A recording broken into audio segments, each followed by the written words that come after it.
All right, guys, let's go ahead and get started.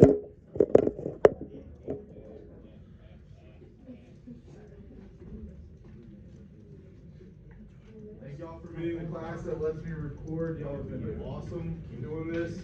All right, so bell ringer. Hopefully you're done with your bell ringer. Y'all should have compared and contrasted Karl Marx with Adam Smith. Can someone remind me who Karl Marx is, please? What he's remembered for?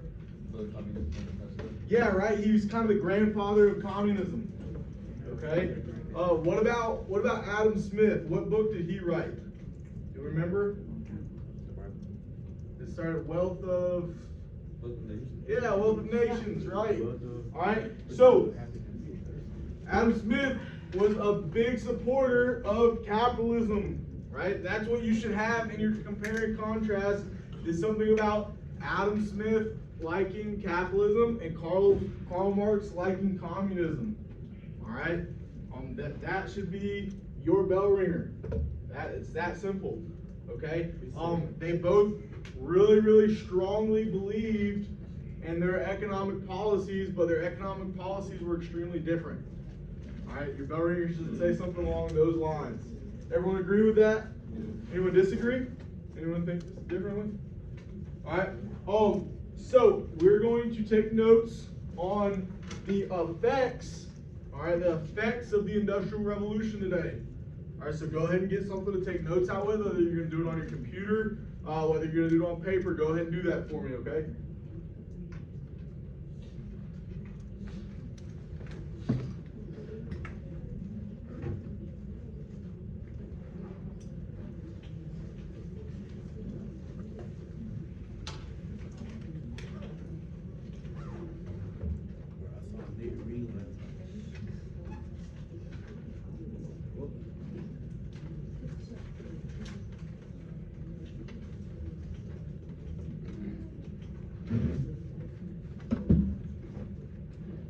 All right, we ready?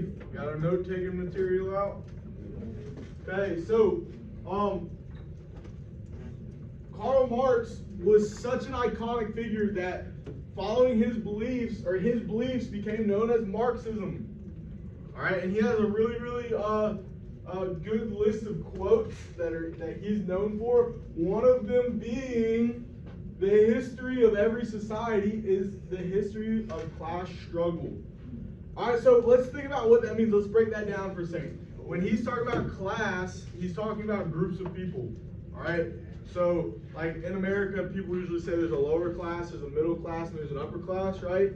Everyone follow me on that?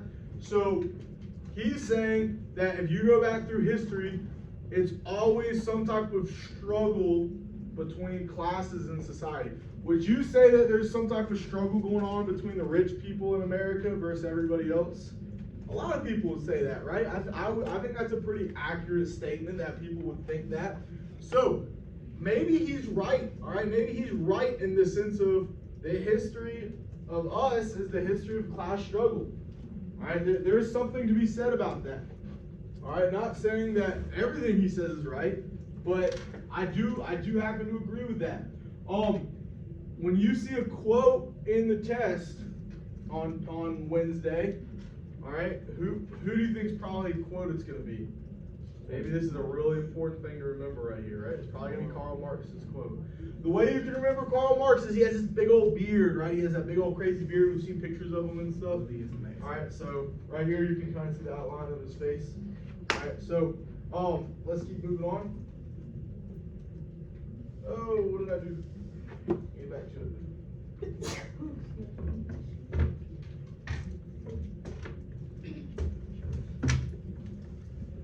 Sorry, guys.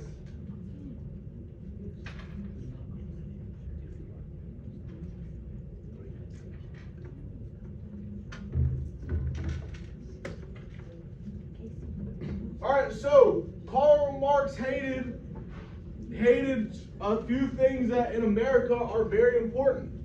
All right, Karl Marx hated capitalism. He hated private ownership of things. He hated people making money off of other people. All right, he hated private property. All right, so Jordan, that's your laptop right there. That's your personal laptop? Karl Marx would say that that's our laptop. Okay, so but that's how Karl Marx would feel. Okay? He also hated rich people. Alright, he did not like rich people. Alright. He hated a lot of things, right? He hated family. Alright? He believed that it wasn't the job of your mom and dad to raise you. It was the job of everybody to raise you. Alright? So like, has anyone heard the term or the term or the saying, it takes a village? Right? Yeah, right? You've heard that? So that's how Karl Marx thinks. He thinks that it's the job of the entire community to raise a child, not a family's job. Okay? He did not, and I have Christianity here, but really all religion. Karl Marx was against religion. Alright? And what he means by this is, let's say, not to call any names out, but let's say one person believes in Christianity and one person is a follower of Islam, and they argue with each other over the religion. That's a reason for them to argue, right? So if neither one of them believed in religion, they wouldn't have anything to argue about. All right. So Karl Marx pretty much said anything that could cause you to disagree with somebody, you need to put that above you. Remember me talking about being selfish versus being selfless? Karl Marx is saying that these are selfish things right here.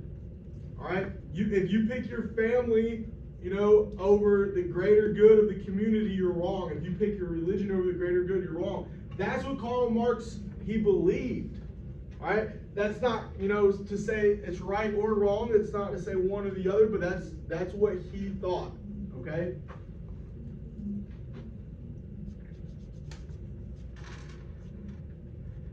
Now, let's go back to comparing capitalism and communism for just one short, second. All right, I have this graph up. All right, the green is the upper class, the middle class is in red, the lower class is in blue. All right, so the idea is over time everyone increases a little bit.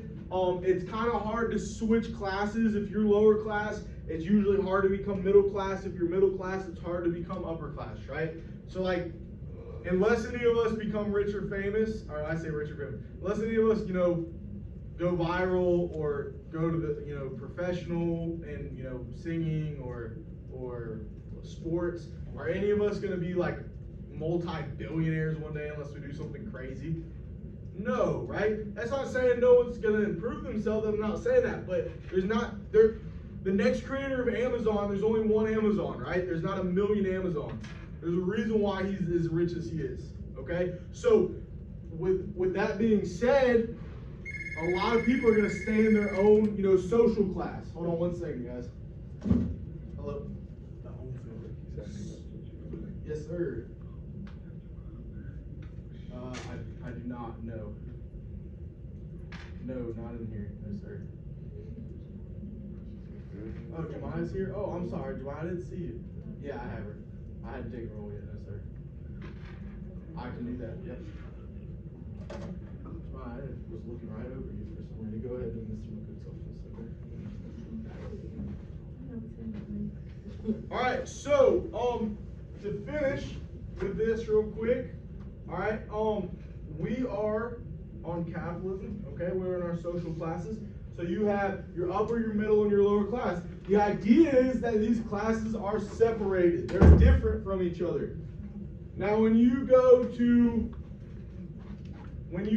your communism, the idea is that these classes become blended. They're the same because no matter how much money I'm making, all right, or I could potentially make, I get the same as everybody else. So in communism, there's supposed to be one class. All right, in capitalism, there's multiple. Does that make sense to everybody? Guys, I'm up here, okay? All right, now let's talk about, and this is where our notes are really important because this is like definitely stuff on the test. Okay, this is definitely test stuff. We're going to look at the response or the effect of the revolution. All right, of the Industrial Revolution.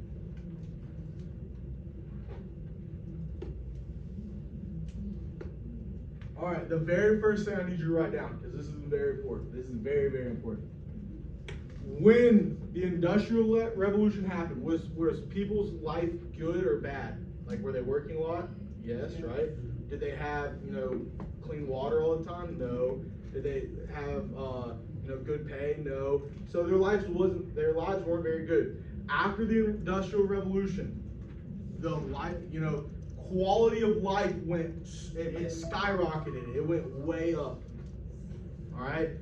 Quality of life was way higher, and that's a direct effect of the Industrial Revolution. Okay? You also had unions. Do we know what a union is? Yeah, right? A group, it could be two or more people, right? Because a union could be like a term for marriage, right? It could be two people joining together. A union is a group of people who join together, okay?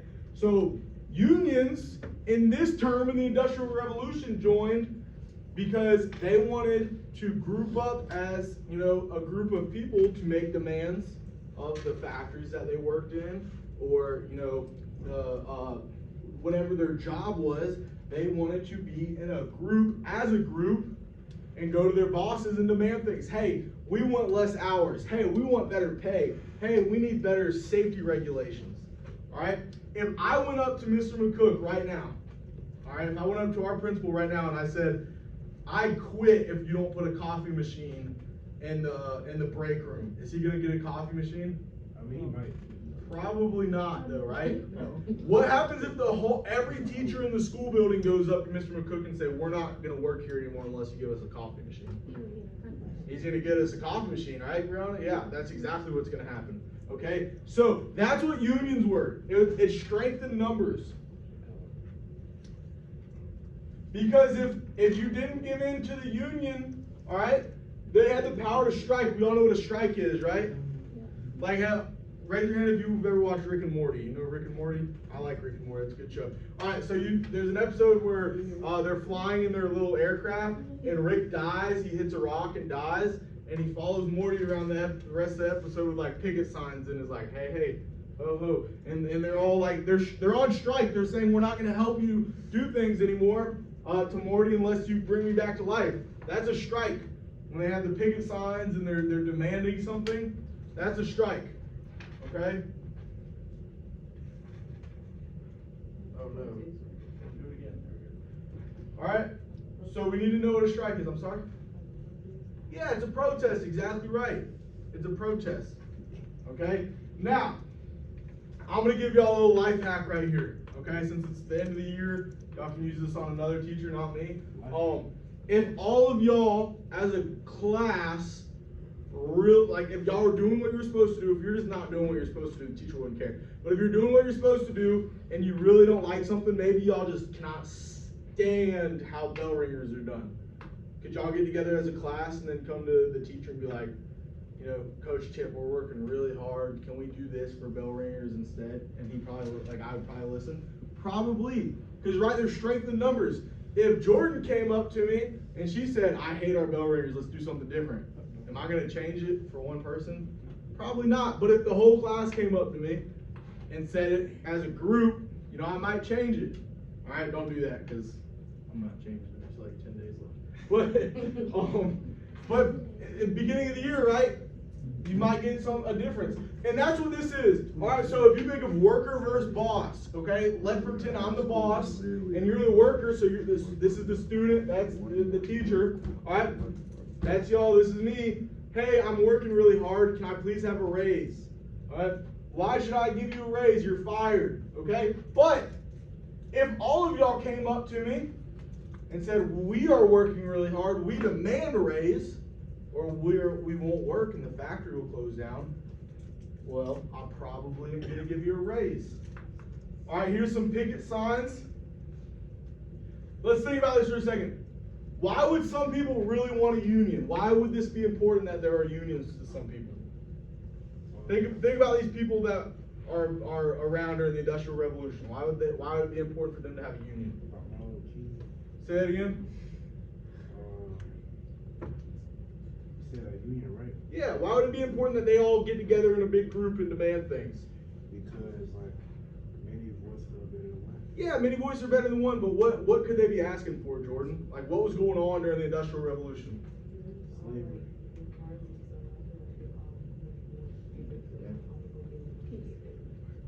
Yeah, like they weren't getting paid well, right? Remember we were saying they were working 16 hours a day? You remember we talked about that last week? All right, there was kids working, right? Remember all that? They weren't getting paid very well? Yeah, exactly right. Now, here's the thing. There were gains made, there were things that came from the unions and the strikes and stuff, but it also led to a lot of violence. All right, so that's another effect. All right, I want to write that down. That's another effect of the Industrial Revolution, is a lot of unrest came from it. Meaning, unrest means that people weren't happy. All right, people weren't happy that they were being forced to work so much and not get paid very much. They were not loving life at that point.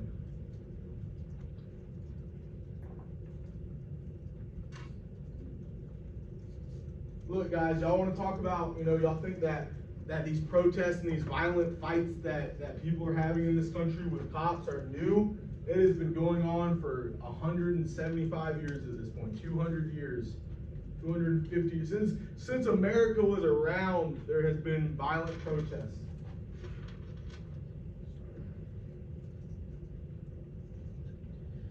And these are just some pictures of strikes. All right, strikes led to gains, like I said, but strikes also led to violence and death.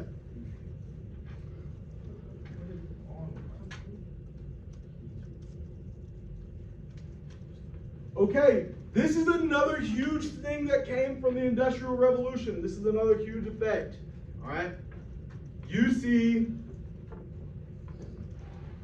sanitation. All right, you see garbage services. Was there garbage all over the streets beforehand? Were there people literally just throwing out their filth out onto the road beforehand? Was there filth going into the rivers beforehand? Now there's clean water too. So you get city reforms. These cities are starting to have regulations. Think about like a light switch, all right? This is what I do with my last class that made sense for me. All right, this is what I do with my last class. All right. It's not modern, all right? It's like you have all these great factories that build a lot of things really quickly, but for your life, it's like the lights are off. And then all of a sudden, these city reforms happen, and the lights come on. Literally, you have electricity, you have toilets you can use, you have garbage services, you have clean water. So you literally see the world become modern in a 10-year period right here. 20-year period, 30-year period. In a very short amount of time, you start to see cities look like cities today. All right, and I would have this down, and then we're almost done, y'all. Factories became safer. There were safety regulations. People worked shorter hours. Wages were increased. Millions of people, you start to see move from the lower class to the middle class. The middle class was born during this time period. So, unless your family's like a millionaire, we're probably mostly middle class people in this classroom, all right? Before this time period, our group, our class would not exist.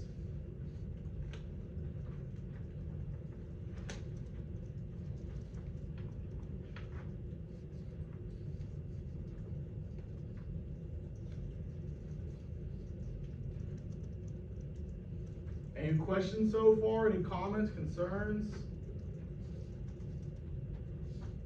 Sleepy today. What's up, Jordan?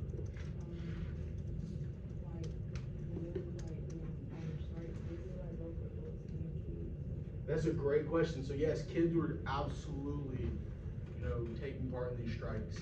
Absolutely. So they were going to strike for things like they wanted to go to school. You remember those slides from last week? Theirs were going to be a little bit different.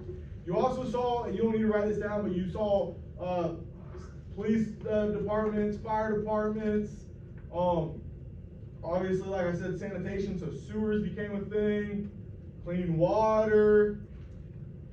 Thomas Crapper in 1861. Thomas Crapper, take a crap, yeah? That's pretty funny, eh? Did y'all not know that? That's crazy. Okay, yeah. So schools became a normal thing during this time period. And then this to me is really cool. McKeever, when did pro teams become a thing? When did professional sports teams become a thing? Do you know? Anybody know? Right here, right now, late 1800s. This is when professional sports became popular. All right, so baseball, you started to see professional baseball teams in the late 1800s. So think about this, and I'll end on this for you. Middle class, all right?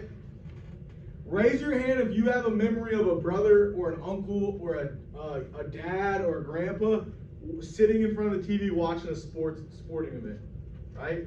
Yeah, a lot of us, right? A lot of us do. Okay, so y'all should have that memory, because middle class people all of a sudden have time to have leisure activities. They have time to watch professional sports. They have time to go play golf. They have time to go for walks.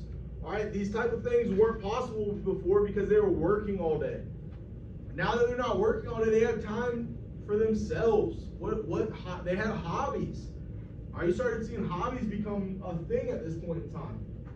All right, and so you see the formation of professional sports. All right, and I'll leave y'all with that. So, what I need from you, okay, is I need you to make sure your notes are finished. I need you to make sure your bell ringer is done. We've taken our CFA, our common formative, right? We've taken that in here? Okay. All right, so you need to work on your crossword, or if you want to finish your picture for my collage up on the board, we can do that, okay? If you are done, then you're done for the day. Awesome, y'all did great. Thank y'all so much. I'm done for the day. Yay. Say go.